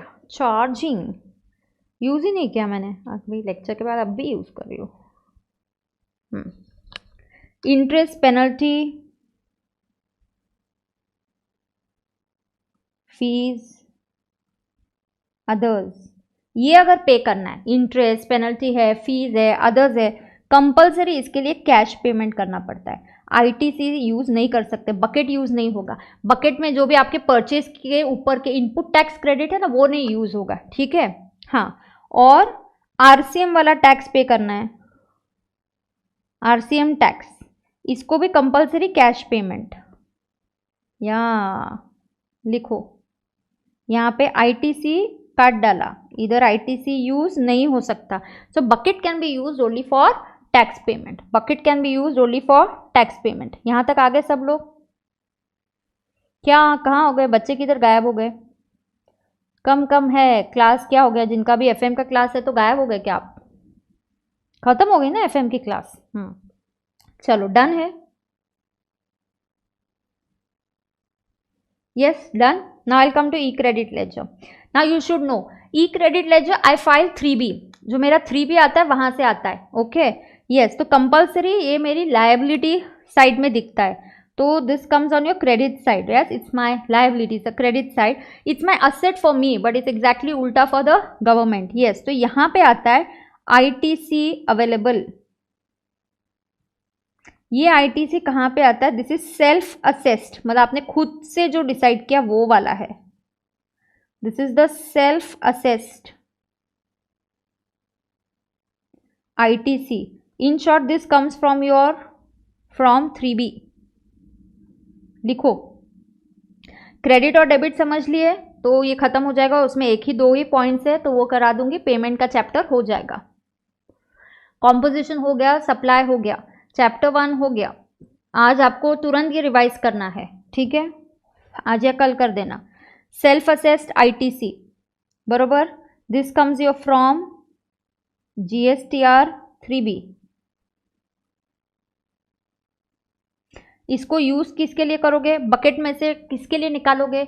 बकेट में पानी है, बकेट में टैक्सेस डले हुए, किसके लिए यूज करोगे? You will use it to pay your tax. Yes, so it will be used for to pay output tax. And the key point here is follow the ITC माने credit utilization rules. तो इसके नीचे rules लिखो तो खत्म. E credit ledger is खत्म. यस, तो इसके क्या रूल्स है? इसके नीचे लिखो, ये आपका लेजर है, खत्म. Okay, that's your debit and here is your credit. Now what are the rules for ITC? Note it down. Again when I revise ITC I will not do that. Yes, so what are the rules for ITC? CGST का set of is first use for CGST का ITC किसके लिए use किया जाता है? पहले CGST के लिए, बाद पहले खुद खाओ फिर दूसरे को खिलाओ, बाद में IGST की लाइबिलिटी के लिए. करेक्ट. SGST का ITC पहले SGST के लिए, बाद में IGST के लिए. करेक्ट. तीसरा IGST का ITC. चलो चलो जल्दी जल्दी ज्वाइन करो. I want more and more kids. जिनके क्लासेस अभी वहां पे FM का हो गया रहेगा तो आप ज्वाइन कर लो. हाँ, ITC IGST का ITC can be use first, पहले खुद खाने का, IGST की लायबिलिटी. सेकंड नंबर पे सब लोग आते हैं. सब लोग म्हणजे CGST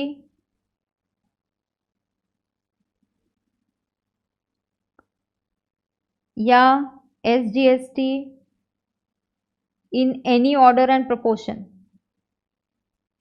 Any order and any proportion. Come on, come on. I want you all charged up in any order and any proportion. And first finish ITC. पहले किसको काट कर देने का? IGST का ITC को फिनिश करने का. 3-4 rules. First finish compulsory, IGST के ITC को काट डालने का. एंड फिफ्थ रूल, ITC की लायबिलिटी, सॉरी IGST की liability, we already know this is your ITC rules guys, come on. IGST की liability first you have to use IGST का ITC, बाद में C को निकालने का. यस, पहले सेंट्रल गवर्नमेंट के टैक्स को खत्म करो, फिर SGST के ITC को निकालने का. चलो चलो, ये किसके लिए? ई क्रेडिट लेजर है, so it will follow rules of credit utilization. यहां से आपको क्वेश्चन आएगा, कैन मिस्टर एक्स के study, mister X wants to pay RCM वाला tax, he has balance lying in his bucket, मतलब e credit ledger, so he does not want to pay in cash. Sorry mister X, you can't do that. Yes, ये section 49 है.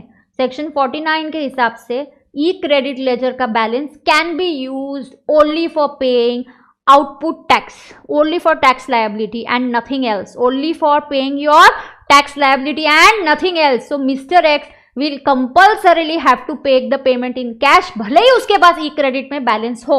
RCM, interest, penalty, fees, इस type के question या case studies आते हैं यहाँ पे. Got it? तो एक लेजर हो गया. कौन सा लेजर हो गया मैम? ई क्रेडिट लेजर डन, टकाटक चकाचक डन. क्या? यस. नेक्स्ट लेजर ई लायबिलिटी लेजर. आपकी लायबिलिटी मतलब हमारी बैलेंस शीट में, मेरे बुक्स में लायबिलिटी मतलब क्रेडिट, आईओ ये उल्टा है, मतलब डेबिट। एग्जाम में भी 2 मिनट सोचने का, we don't have to go wrong anywhere. So e liability ledger, register, ledger, जो भी आप इसको बुलाओ, come on, debit and credit. Yes, so my liability is going to be recorded here. My liability is output tax. चलो लिखो, output tax, फिर interest, fees, penalty, others, जो भी है। कभी कभी आईटीसी रिवर्स भी करना पड़ता है, तो आउटपुट टैक्स में ऐड करना पड़ता है अपने को, ITC reversal. Yes, it has to be added in your output tax. Sometimes I have to add it. And इतनी ये मेरी डेबिट साइड पे लायबिलिटी है, कैसे पे करूँ? कैश लेजर से पे करो या आईटीसी यूज करो। Exactly, so this will B bye cash और बाय कैश लेजर या ई credit laser. E credit laser म्हणजे आईटीसी, ई क्रेडिट लेजर का मतलब क्या है? आईटीसी, बरोबर।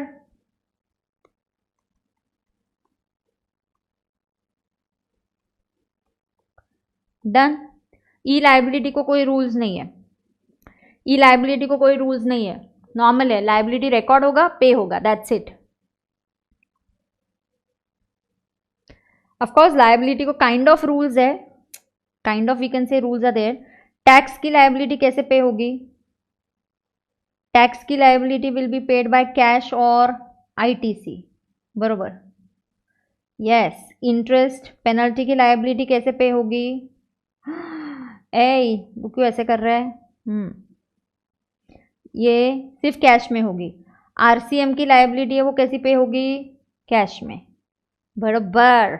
ये लायबिलिटी का रूल है लेजर का। फिर ई कैश हो गया, और फिर 5 मिनट कुछ बताना है, डना डन है मेरा। फिर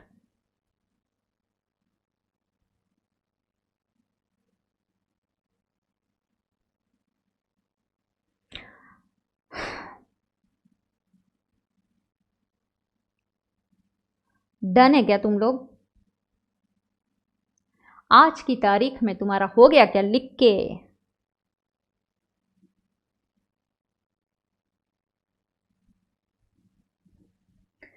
ओके डन। हाँ चलो, ई कैश ले जाओ। इस पे आपको ऐसे क्वेश्चंस आएंगे। मोटा भाई wants to pay RCM liability, wants to use ITC, IO he has balance in ITC। जाने दे मोटा भाई, भूल जा, कैश से ही पेमेंट करना पड़ेगा। As per section 49 the balance in e-credit ledger can be utilized only to pay output tax. It cannot be utilized for interest, penalty and fees. Hence, Mota Bhai cannot use the balance in his e-credit ledger. He will have to make deposit in the cash ledger and discharge his liabilities. Yes. Done. आईओ any form मतलब my output tax will come from my GSTR 3B। हाँ, GSTR 1 से भी आ जाएगा, GSTR 1 से मेरा output tax record हो जाएगा लायबिलिटी में। हाँ, आउटपुट टैक्स GSTR 1 से आएगा। ओके, ई कैश ले जाओ। चलो, मेरे पास कैश में बैलेंस है ना, ये डेबिट एंड क्रेडिट। सो अगर मेरे पास बैलेंस है कैश का, it will in my books it will come on the debit side. इन सामने वाले के बुक्स में, पासबुक में, मतलब बैंक के बुक्स में, it comes on the credit side. No, my passbook, you can have a look at your passbook. So same is the way with the government. ये किसका अकाउंट है? ये गवर्नमेंट का अकाउंट है। Yes, so here whatever is the cash balance, this cash deposited, ये कैसे deposit होता है? यस, ये कैश डिपॉजिट कैसे हम करते हैं? Using challan, then I can do it offline or online, offline or online payment।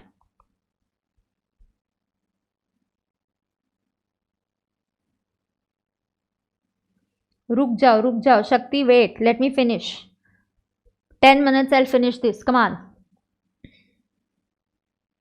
काफ़ी हो गया, सप्लाई हो गया, कॉम्पोजिशन हो गया, मतलब थर्ड चैप्टर में से वो RCM वाला पार्ट ही बचा है। देन वैल्यू ऑफ पेमेंट हो जाएगा, वैल्यू ऑफ सप्लाई कर लूंगी.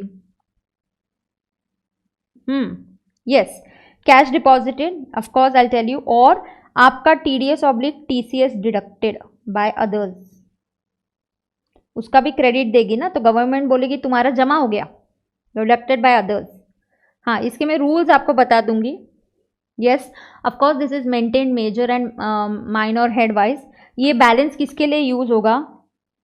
To pay my tax liability, to pay interest, penalty, fees, and to pay what? Cash deposited using challan. Wait, Mohammed, Noman, you will understand. Wait, मैं आगे वो cover करने वाली हूँ. Don't worry, just wait. Yes, to pay RCM tax. Yeah. अभी ये चलान वाले part पे थोड़ा फोकस करेंगे. Now wait, पहले rules. How is this maintained? इसके रूल्स क्या है? E cash ledger is maintained major and minor head wise. Yes, so e cash ledger कैसे मेंटेन किया जाता है? E cash ledger is maintained how?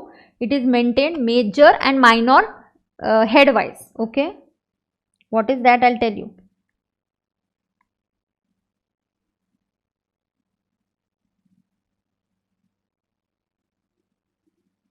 Yes, so it is maintained minor and major headwise. बरोबर? Yes, बरोबर. Now what is it? Let's understand. Minor and major headwise maintain किया जाता है. इसमें क्या क्या heads है? IGST का टैक्स है, this is major head. IGST के अंदर मुझे क्या पे करना है? IGST का टैक्स, IGST का इंटरेस्ट, IGST की फी, IGST की पेनल्टी. ओहो मैम, IGST का इंटरेस्ट है तो अलग, ऑफ कोर्स ना, गवर्नमेंट अलग है. IGST का टैक्स सेंट्रल के पास जाएगा. हाँ, CGST का सी के पास जाएगा. स्टेट का जो टैक्स है वो स्टेट के अकाउंट में जाएगा. तो सब अलग मेंटेन करना पड़ता है. So these are the minor heads. ये क्या है? ये माइनर हेड्स है.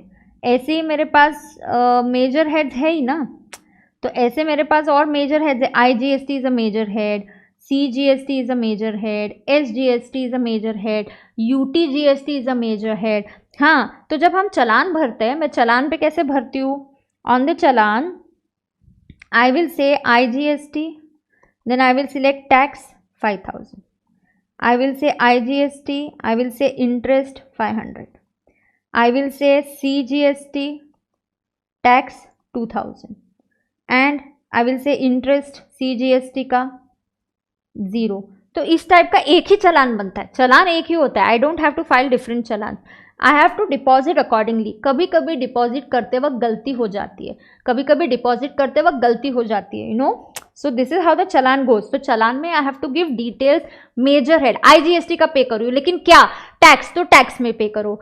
IGST का इंटरेस्ट, तो इंटरेस्ट में दिखाओ. क्यों? फिर पैसे वहीं से यूज करने हैं मुझे. हाँ, कभी कभी क्या हो जाता है, नोट कर रहे हो ना साइमल्टेनियसली, कभी कभी क्या हो जाता है, you no, I have balance, मेरे पास बैलेंस IGST के टैक्स में है 5,000, बट आई हैव टू पे CGST का टैक्स 2,000. हाँ, अब गवर्नमेंट पहले क्या करती थी? ओहो, तेरा बैलेंस किधर है? आय ना, मेजर हेड आय, ये आय में है और ये उसका टैक्स है. सॉरी, उसका रिफंड ले लो, फिर से टैक्स पे करना, CGST का अलग से पे करो. यार, this was not possible. Yes, so government has now allowed cross utilization. तो यहाँ पे सबसे important point, next rule is 1, this is maintain like this. And now as per section 49(10) cross utilization is allowed. This is allowed for July attempt also. I have covered in my amendment lecture. So cross utilization is allowed. Cross utilization is allowed for between any major minor head. ऐसा नहीं है कि आय का आय में होना चाहिए, major heads के through भी हो सकता है, माइनर के थ्रू भी हो सकता है. सो क्रॉस यूटिलाइजेशन अलाउड स्यू मोटो, मतलब तुम खुद से कर सकते हो, गवर्नमेंट की वगैरह परमिशन नहीं लेनी है. स्यू मोटो, आप ही के पैसे तो आप कर सकते हो. आपके पास पैसे IGST में बैलेंस है, can I use it to pay this tax? Answer is yes. Yes, you will have to transfer I का balance to C. Yes, you can transfer it from major to minor head using a form PMT 09. सो आपको PMT-09 form भर के करना है। Government internally अपना हिसाब किताब कर लेगी। कभी कभी आप आई का S के साथ करोगे, C के साथ करोगे, they were not allowing this earlier. उनको हिसाब किताब में तकलीफ हो रही थी। अरे तुमको तकलीफ हो रही है तो मैं क्यों मेरा नुकसान करके लूँ, मेरे तो पैसे हैं, मेरे पैसे हैं। So they allowed cross utilization. इसके ऊपर एक सेकेंड क्वेश्चन आ सकता है। So is cross utilization allowed? The answer is yes, cross utilization is allowed and this is allowed under section 4910. So 4910 allows cross utilization. You have to fill up a prescribed form, that is PMT-09. Done. Another 5 minutes and I'm done with the payment का chapter. और एक interest part होगा, उतना मैं आपको बता देती हूँ. Yes.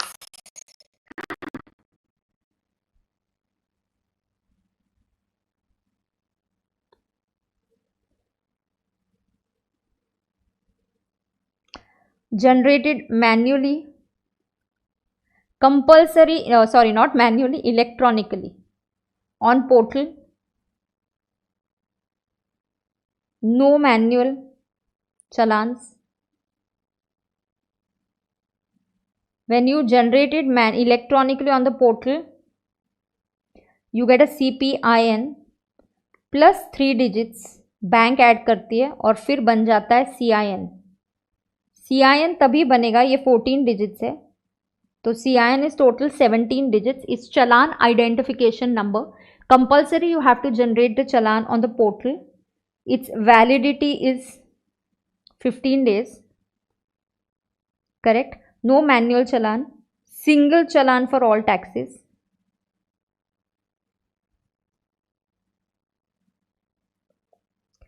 Yes, payment can be done offline plus online. Online is credit cards, debit cards,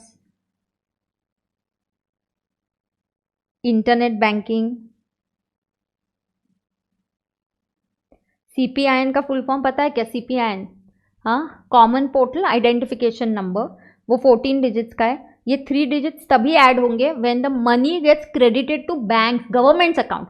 हाँ, तुम्हारे अकाउंट से डेबिट होकर नहीं चलेगा. गवर्नमेंट के अकाउंट में जब पैसा पहुंचेगा तभी इसको आपको CIN मिलेगा, तब तक नहीं मिलेगा. और जब ये CIN जनरेट होगा, that time it will go to e cash ledger. जब ये जमा हो जाएगा आपके ई कैश लेजर के क्रेडिट साइड पे जाएगा.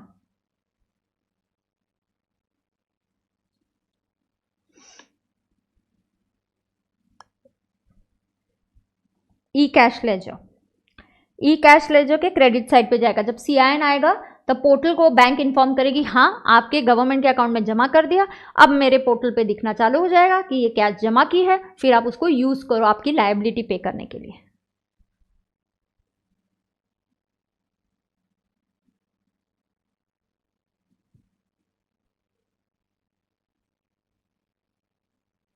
डन है क्या?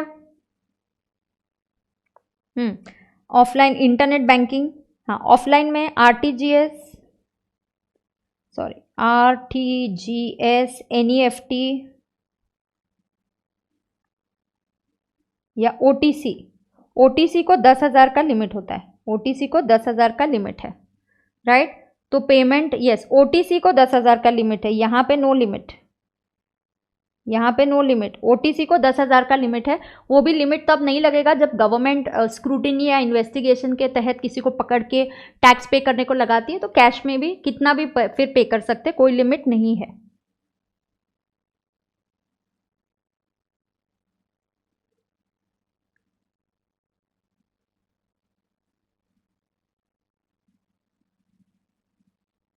Yes, come on.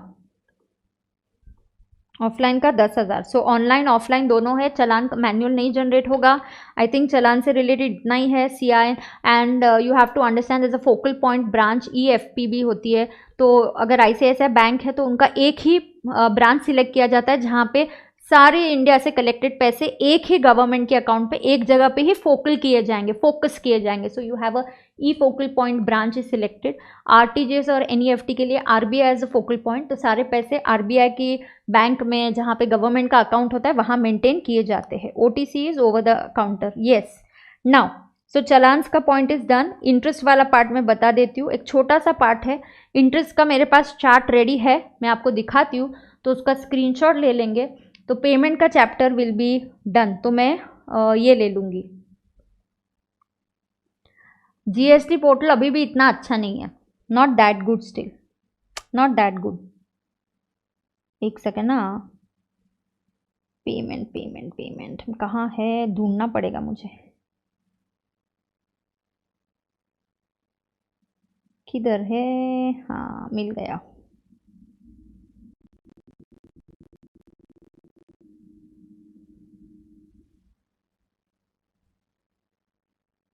Yes, delay in payment, ये क्या है, delay in payment, correct. So ये डिले इन पेमेंट है, you can just note it down. Now delay दो रीजन, फर्स्ट तो you understand what is your gross liability and net liability. Oh God, 1 second, I'll just come, my mobile has got discharged, I didn't go to get a charger. 1 minute, I'll just charge it and come get a charger.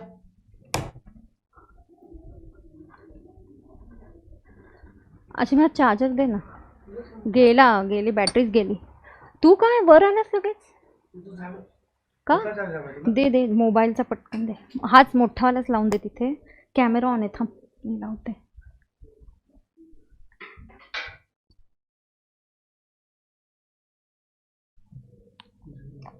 नाही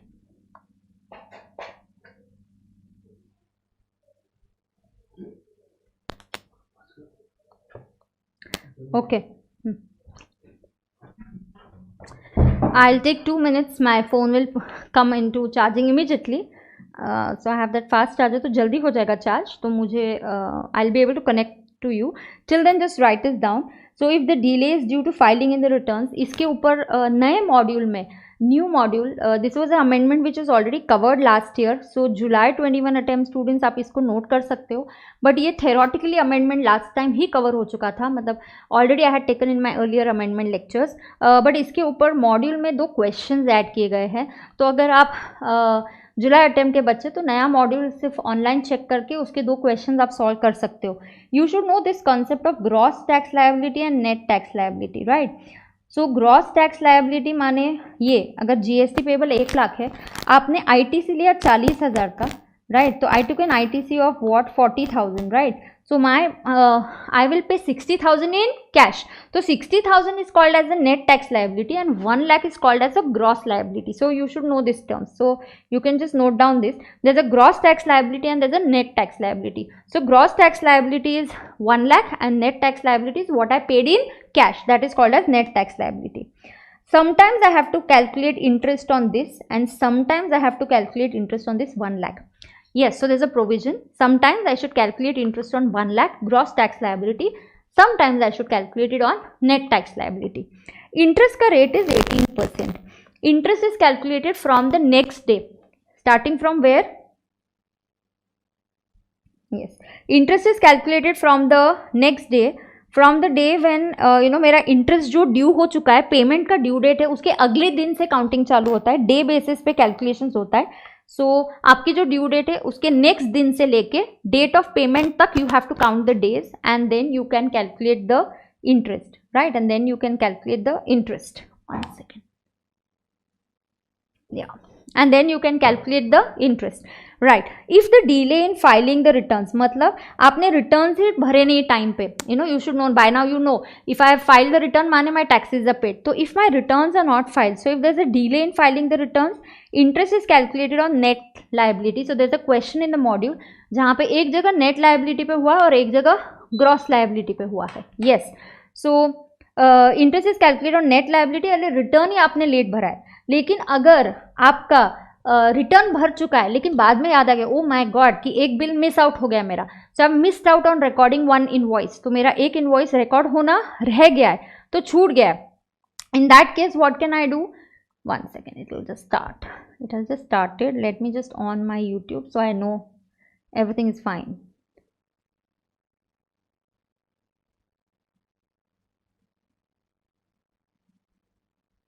Yes,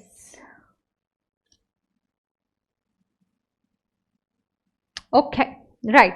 तो हाँ, अगर आपका return time पे file हो चुका है तभी आपने लायबिलिटी रिकॉर्ड ही करी कम, आपकी शॉर्ट लायबिलिटी, बाद में रियलाइज हो रही और लायबिलिटी है, now is your return file, yes, now your interest will be calculated on gross liability. हाँ, थोड़ा सा वो दिक्कत वाली बात है. yes, so it will be calculated on the gross tax liability. yes, so gross return already filed within the due date, then short payment is there, interest is calculated on gross tax liability. yes, तो किस पे interest calculate होगा? gross tax liability पे होगा. ठीक है. yes, so what is done? payment वाला chapter is done. I'll quickly introduce you to value of supply. okay. हाँ, चलो ये कौन सा हो गया मैम चैप्टर? पेमेंट वाला चैप्टर इज डन.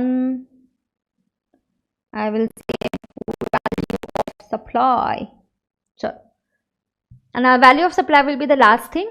तो I have finished with you first chapter, introduction chapter. I have done supply, then I have done payment, I have done composition, and now I am doing value of supply. correct? yes, so another command 15 to 20 minutes में हम try करते हैं. हाँ, चलो फटाफट करते हैं. Value of supply मतलब किस रेट पे मुझे वैल्यू निकालना, किस वैल्यू पे मुझे टैक्स का रेट लगाना है, मतलब क्या वैल्यू पे आपको टैक्स लगाना है. That's value of supply. This is covered under section 15. Okay, section 15 जो है यहाँ पे क्या होता है? नाउ सेक्शन 15 जो है इट टॉक्स अबाउट व्हाट?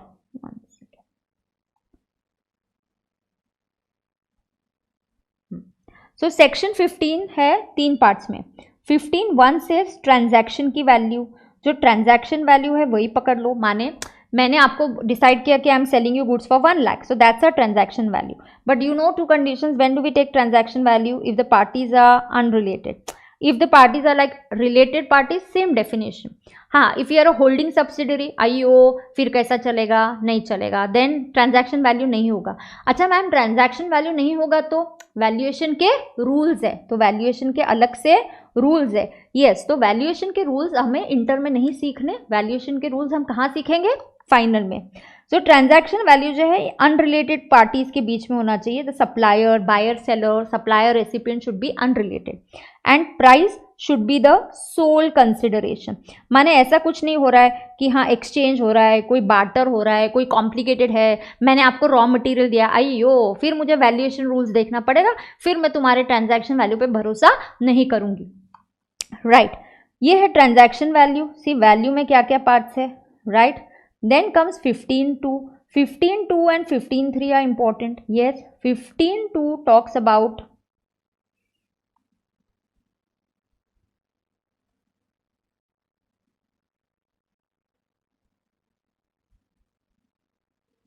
तेरे को क्या बीच में नखरे हो जाते क्या तेरे? सी ना. 15(2) talks about certain inclusions. क्या क्या इंक्लूड करना है, क्या क्या इंक्लूड नहीं करना है, ये वैल्यू ऑफ सप्लाई में कवर किया जाता है. यहाँ 15(2) में क्या क्या है ना, 15(2) में एग्जाम व्यू पॉइंट से भी कैसे टाइप के क्वेश्चंस आते हैं वो भी आपको बताऊंगी. और फिर होता है 15(3), वो डिस्काउंट कवर होता है. राइट, तो 15(1) ट्रांजैक्शन वैल्यू है. हाँ, अगर if not then valuation rules. आइयो, वैल्यूएशन रूल्स अपन को इंटर में है क्या? नहीं. किधर सीखेंगे? बहुत जल्द फाइनल में सीखेंगे बच्चा. या will learn it very quickly in final. Yes yes yes, come on. 15(3) discount. These are inclusions and exclusions. Yes, सारे क्वेश्चंस इस पे आते. कल आपको वैल्यू ऑफ सप्लाई के क्वेश्चंस करने. सबसे important, value of supply same for GNS. हाँ, TOS, time of supply is not same. Time of supply goods के लिए अलग, सर्विसेज के लिए अलग, but value of supply same for G&S, same for GNS. तो G हो या S हो भाई, इसका वैल्यू ऑफ सप्लाई के रूल सेम है. थैंक गॉड, कुछ अलग नहीं लर्न करना है. यस, ना इंक्लूजन्स एंड एक्सक्लूजन्स में 1 मिनट मैं देखती हूँ. मैंने फटाफट लिस्ट बनाई है सो दैट कुछ छूट नहीं जाना चाहिए. ये रिविजन बहुत इंपॉर्टेंट होता है, छोटी टाइम में बहुत फटाफट मुझे कवर करना होता है आपके साथ. यस, तो मेरे यहाँ तो मैंने एक पेज पे बनाया, बहुत छोटा सा चार्ट बनाया. I like to have it all together. So मैंने एक पेज पे बना लिया है. आप 2 पेजेस ऑफ कोर्स अच्छे से कवर कर सकते हो पूरा value of supply. Value of supply में टैक्सेस, अगर हम टैक्सेस की, ये क्लॉजेज है, देयर आर 5 क्लॉजेज ओनली, कोई ज़्यादा नहीं है. टैक्सेस में क्या है? 15(2) सेक्शन याद रखना है, 15(3) डिस्काउंट का है। नाउ टैक्सेस में कौन से है भाई, जीएसटी वाला टैक्स है तो उसको ऐड नहीं करेंगे, ऑब्वियसली ऐड नहीं करेंगे, सीधी सी बात है। अदर टैक्सेस है तो अभी मैंने आपको एग्जांपल दिया आज ही कि टोबैको वाले केस में अगर सेंट्रल एक्साइज लगता है तो पहले सेंट्रल एक्साइज ऐड किया, उसके बाद वैल्यू निकाली और उसके बाद जीएसटी लगाया। तो any taxes other than GST should be added, the answer is yes, it should be added. तो it could be entertainment tax, movie ticket के लिए पहले लोकल अथॉरिटी का एंटरटेनमेंट टैक्स अभी भी है, स्टेट गवर्नमेंट का सब्स्यूम हुआ है, तो लोकल अथॉरिटी का टैक्स लगेगा, टोटल वैल्यू आएगा, उसके ऊपर जीएसटी लगेगा, बरोबर। हाँ, उसके बाद अदर टैक्सेस ऐड करेंगे। एक केरला गवर्नमेंट ने फ्लड के लिए सेस लगाया था, जानबूझ के ये कलेक्ट करके रिलीफ देने के लिए, ये ऐड नहीं किया जाएगा। और टीसीएस है वो भी ऐड नहीं किया जाएगा, ऐसे क्लियरली दिया हुआ है, राइट। तो बी पॉइंट, नाउ एक मिनट, ये टैक्सेस हो गया। B point talks about payment by recipient to a third party, ये इंस्टीट्यूट का फेवरेट है, ये इसी 4-5 पॉइंट्स पे लेके घूम घूम के क्वेश्चंस आते हैं। तो एक बार अगर आपने वैल्यू ऑफ सप्लाई के क्वेश्चंस मॉड्यूल से कर लिए तो similar kind of questions you are getting. Yes, now let us understand. My lecture stamina is ज़बरदस्त। श्रेयस यस नमस्ते। मेरा क्या तुम्हारा भी स्टैमिना ज़बरदस्त है, मेरे साथ तुम भी तो बैठे हो। I am use to it, I am use to taking my regular class only for 3 hours, so I am use to it. Payment done by recipient, yes, तो पेमेंट किसने किया बच्चा, payment is done by recipient to third party. हाँ, तो आपने supplier को payment नहीं किया, सप्लायर की जगह पे उसके किसी क्रेडिटर या उसके किसी और को पेमेंट किया on behalf of the supplier. So should I add this, yes. तो बहुत बार आपको दिया जाएगा कि सप्लायर मोटा भाई है, तो मैंने मोटा भाई को पेमेंट की जगह मोटा भाई बोलते सुनो ना, मुझे उस सप्लायर को आगे पेमेंट करना ही, आप डायरेक्टली उसको ही दे दो। So can I do so, yes I can do so, okay, yes. तो यहाँ पे payment by recipient to third party, this should be added in taxable value, yes it has to be added, right. तो see यहाँ पे आपने जानबूझ के space रख रहे हो, एग्जाम से रिलेटेड, कौन से प्रॉब्लम से रिलेटेड आपको क्या ध्यान में रखना है, क्या नोटिंग है, आप नोट करके रखो, राइट ना। इसके बाद में क्या क्या है, anything, any other things, any other things charged by, any other things और एनी अदर चार्जेस बोलेंगे, थिंग्स बोलना अच्छा नहीं लगता है। Any other charges charged by supplier in relation to supply, हाँ इन रिलेशन टू सप्लाई। और क्या क्या हो सकता है, बहुत कुछ हो सकता है भाई, ये तो लाइक नेवर एंडिंग लिस्ट है। हाँ, यहाँ पे क्या क्या आ सकता है, यहाँ पे आपका कमीशन आ सकता है, आपके वेमेंट चार्जेस आ सकते हैं, आपका loading unloading charges, packing, designing, commission, packing, insurance, weighment charges, commission, loading, designing,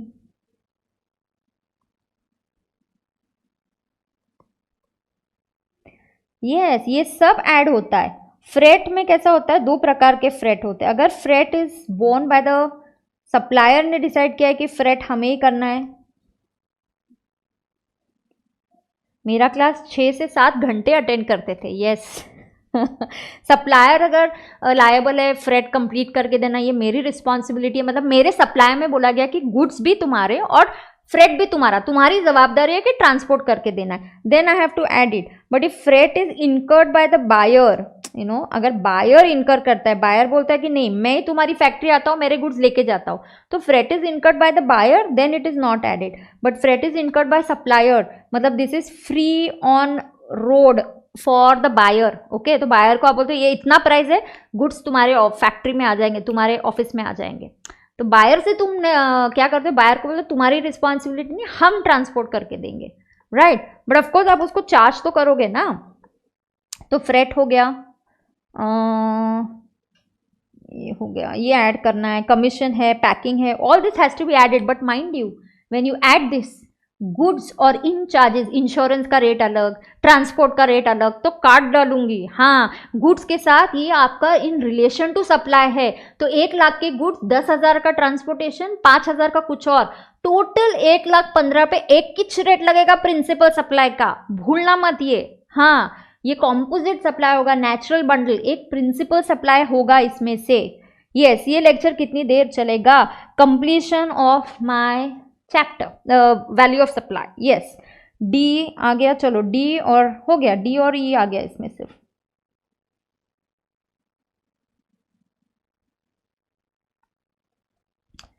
supplier is responsible for freight. फिर वो बिल बायर से रिकवर तो करेगा ना, लेकिन जवाबदारी उसकी है, ट्रांसपोर्ट अरेंज करना, लेके आना, वो देगा। क्यों पता है क्या? सप्लायर की रिस्पॉन्सिबिलिटी है, मतलब बीच में अगर डिस्ट्रॉय हो गया, एक्सीडेंट हो गया, सप्लायर का लॉस। हाँ, तो इसलिए वो ट्रांजिट इंश्योरेंस वगैरह कराते हैं, रिस्की हो जाता है ना बहुत।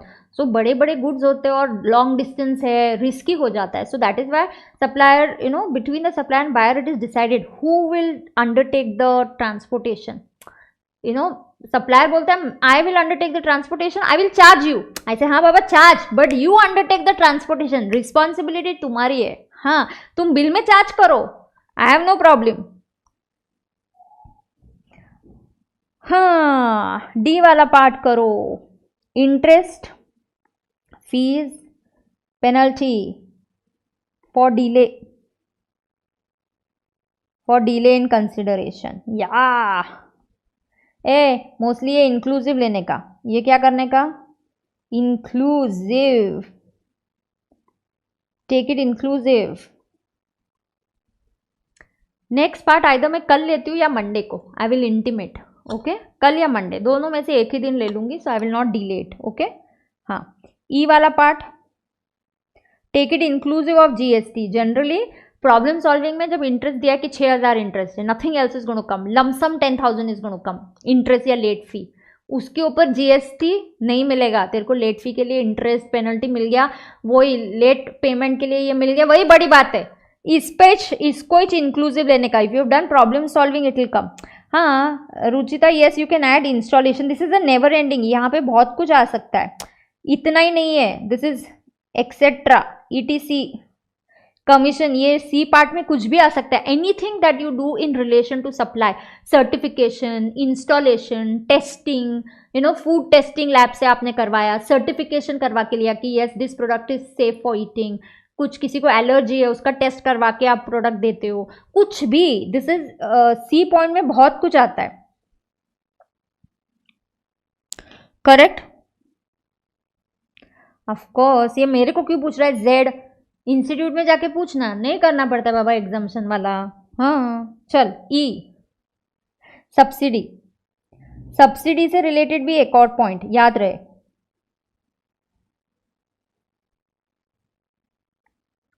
अगर सेंट्रल गवर्नमेंट, स्टेट गवर्नमेंट की सब्सिडी है, then not added in taxable value, inclusive of GST रे। If you have solved problem, you will understand. Yes, see, testing, certification, आज क्या हो गया नेट को?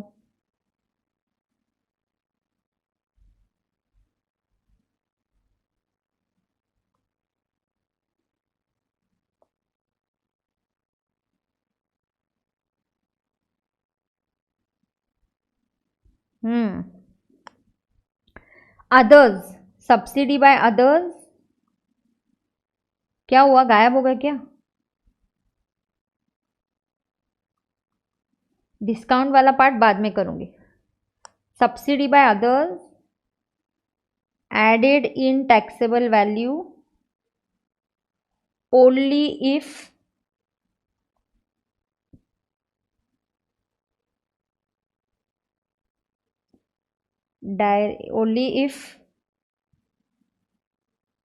directly relates to supply. Only if it directly linked to the price. Okay, directly relates to supply and linked to price, linked to individual supply. इसका क्या मतलब है ये मैं एग्जाम्पल से के फॉर्म में कल बताऊंगी। यस, तो ये एग्जाम्पल कल या नेक्स्ट लेक्चर में बताऊंगी। 15.3 discount also will take another 10-15 minutes, so I will cover this discount वाला part on Monday class. So Monday में भी अगर ज़्यादा टाइम नहीं तो I will take it at 6:30 और I will take it at the same time, I have no problem. Yes या come on, so subsidy वाला पार्ट लिख के ले लो, here is your full screen ma'am. Yes, तो ये ऐसा है, 1 click here, discount I have to complete. So 15 2 has 5 points, 15 2 has 5 points. तो आपके लिख के हो जाएंगे तो आसान हो जाएगा, और फिर आएगा डिस्काउंट. ओके, तो should I share the screenshot of discount? मेरे पास ऑलरेडी होगा. मैम तुम्ही मराठी छान बोलता. Yes, I am married to I mean Maharashtra, living in Maharashtra, married to Maharashtrian, so I will definitely talk good Marathi. No, yes. मी तुम्हाला अभी मैं क्या करती हूँ, रुको, अब मैं तुमको VOS वाला पार्ट दिखाऊं क्या, जो मैंने क्लास में करवाया था बच्चों से. तो अगर आप स्क्रीनशॉट निकालोगे तो it will be easy for me ना. हाँ, तो मुझे ये सिखाना आपके लिए आसान हो जाएगा. Here, so if you guys take a screenshot, I will try and take no important topics. So I will do ITC, I will do registration, I will do document से रिलेटेड कुछ पार्ट. डॉक्यूमेंट से related already मेरे channel पे एक e invoicing वाला part है, so you can check that. Yes, so that is already there. Come on. So here first take a picture, first click a picture. चलो ये picture ले लो पहले. तो मैं पिक्चर देती हूँ, मैं time of supply, value of supply के चार्ट्स लिखवा के नहीं दूंगी, तो इसी से हो जाएगा, आप लिख के आ जाना. So take a picture of this please. Yes, I'm glad these lectures are helping you all. It's all for your benefit. Study hard, work hard, try and achieve your dreams. Don't get worried about doing hard work. Hard work से कभी डरना नहीं और घबराना नहीं है. Yes, result आपको बिल्कुल आएगा. Yes, चलो पहले ये नोट कर लो, पिक्चर ले लो, then you can say bye and tata and bye bye to me. हाँ, yes yes, my class students already have, so kind of you know, मैं फिर ये रिवाइज करा दूंगी. Sushil, you need to solve some problems, then you will know how it is inclusive. Module में से एक आध दो क्वेश्चंस कर ले, you will understand ये इंक्लूसिव वाला क्वेश्चन मॉड्यूल में है बेटा. यस, एंड ये डिस्काउंट पे अलग से, 15 3 अलग से. Exemption, I am not sure. It's very difficult to cover it in a quick class. Exemption is very difficult to take a marathon, quick revision. It goes in a very normal speed. हाँ, GT I will take ना, RCM I will take. I will take RCM returns, not returns नहीं. I will take RCM, I will take registration and ITC important parts. Yes, I will take these 3 now. Discount वाला part ले लो, click, 1 click done. ये नीचे staggered discount और ये सब secondary discount. हाँ, ये सेकेंड क्लिक.